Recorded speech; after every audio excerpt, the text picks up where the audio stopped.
Atenção! Começa agora uma teleaula de História do Ensino Médio. Você vai assistir a teleaula de número 9. Bons estudos!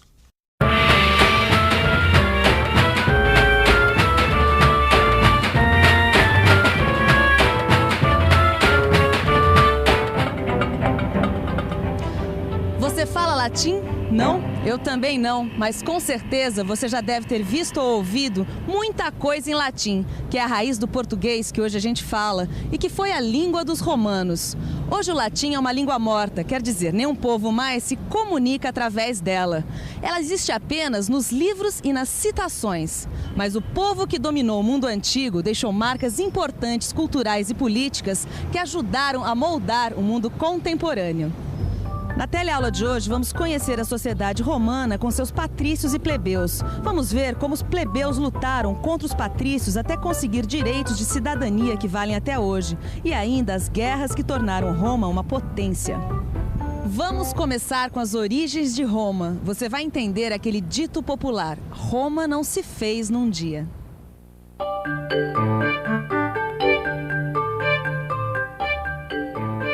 Roma, Itália. Salve Carla e Fabrizio. O nono de vocês está de volta à terra dele. Essa loba foi a que amamentou Rômulo e Remo, os dois fundadores da minha cidade. Vocês podem estranhar, mas Roma é tão antiga que a história da sua fundação virou uma lenda.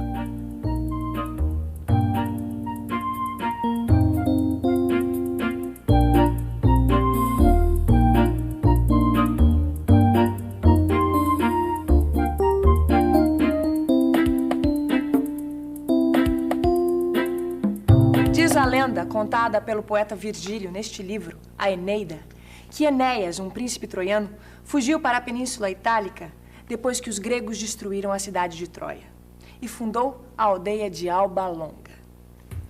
Muito tempo depois, dois irmãos que queriam ser reis de Alba Longa brigaram. O vencedor, que era tio-avô dos gêmeos Rômulo e Remo, jogou os meninos no rio Tibre. Os deuses protegeram os meninos, que foram amamentados por uma loba. Quando cresceram, Rômulo e Remo voltaram para Alba Longa, mataram o rei e fundaram uma cidade sobre 7 colinas. A cidade se chamou Roma. A lenda de Rômulo e Remo se mistura com a história dos latinos, que eram os habitantes do Lácio, no centro da Península Itálica. Quando os latinos chegaram ao Lácio, o mapa da península estava assim. A Magna Grécia, ao sul, era ocupada pelos gregos.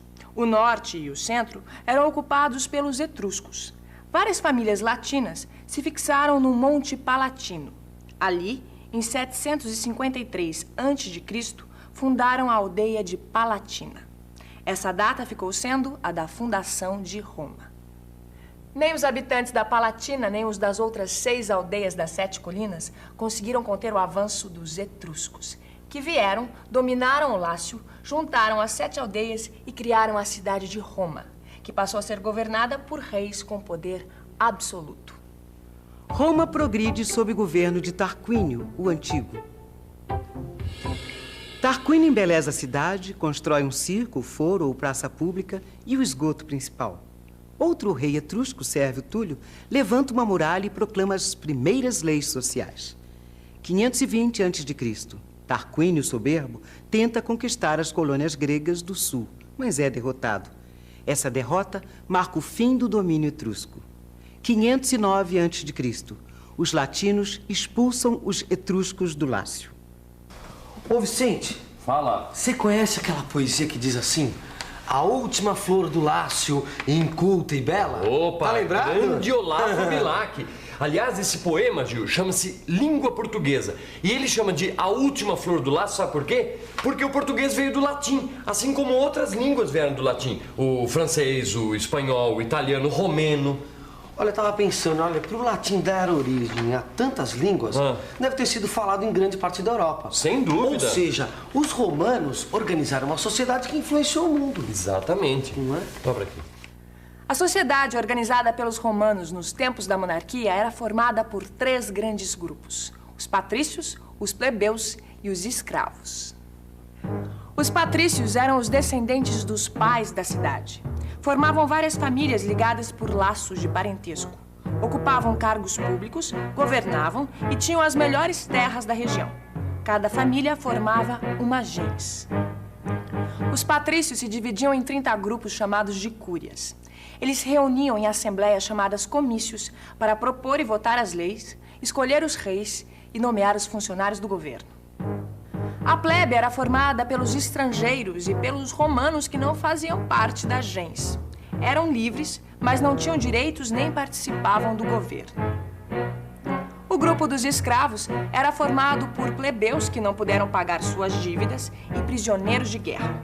Eram tratados como se fossem coisas e não existiam na legislação. A família romana era formada pelo pai, a mãe, os filhos, os escravos e os clientes. Clientes eram plebeus que, para melhorar de vida, se tornavam protegidos de uma família patrícia. Em troca, prestavam favores a essa família. Tá aí outro costume que chegou até nós, o cliente, Gil. E tá aí uma palavra muito conhecida na política brasileira, clientelismo, que quer dizer troca de favores entre quem tem poder e os seus protegidos. Exatamente. Não é isso? Na família romana, o pai desempenhava o papel de sacerdote religioso. Eles veneravam os espíritos dos antepassados e gênios protetores da casa, chamados de lares. O fogo sagrado dos lares ficava sempre aceso em lareiras. Engraçado, né, Vicente? Os romanos adotaram os deuses dos gregos. Foi. Agora, a liberdade das mulheres nem pensar. Não, mas sabe o que eu acho, Gil? Eu acho que isso aí tem a ver com o estabelecimento da república, sabia? Por quê, hein? Porque os romanos nessa época estavam se tornando grandes guerreiros. É verdade. E eles precisavam preservar as mulheres, as crianças em segurança. Afinal, eram elas que garantiam a sobrevivência da classe dos patrícios. Vem cá, já que você falou de república, vamos ver como ela funcionava? 509 a.C. A expulsão dos etruscos coincide com a República e o começo da expansão territorial de Roma. A aristocracia continua governando, mas os plebeus começam a pressionar. Surge entre todos os romanos um forte ideal militar. A República trouxe poucas novidades em termos de governo. A primeira, o rei, foi substituído por 2 cônsules, que eram eleitos uma vez por ano. A segunda, em caso de alguma guerra ou de algum acidente muito grave, os cônsules eram substituídos por um ditador, que governava durante 6 meses e que tinha poder absoluto, inclusive de vida e de morte sobre os cidadãos romanos. Terceira, o Senado romano. O Senado era formado por 300 membros vitalícios, quer dizer, só eram substituídos quando morriam. O Senado foi assumindo papéis cada vez mais importantes, controlava o dinheiro público e podia vetar os atos dos comícios. Gil, pensa uma coisa, res quer dizer coisa, pública é pública mesmo, de todos, do povo. Agora, como é que esses caras chamavam de república um governo não só os patrícios mandavam? Será que os plebeus tinham como lutar pela igualdade social? Não. Os plebeus tinham como lutar pela igualdade social por um motivo. A maioria das tropas do exército romano era formada por plebeus. Se eles lutavam nas guerras, era justo também que participassem do governo da cidade. Mas foram necessários 200 anos de luta até que os patrícios cedessem às pressões dos plebeus e igualassem os direitos sociais. Oi, você saberia me dizer um direito social ou um direito do cidadão? Sim, saúde. Que eu conheço, um direito de voto.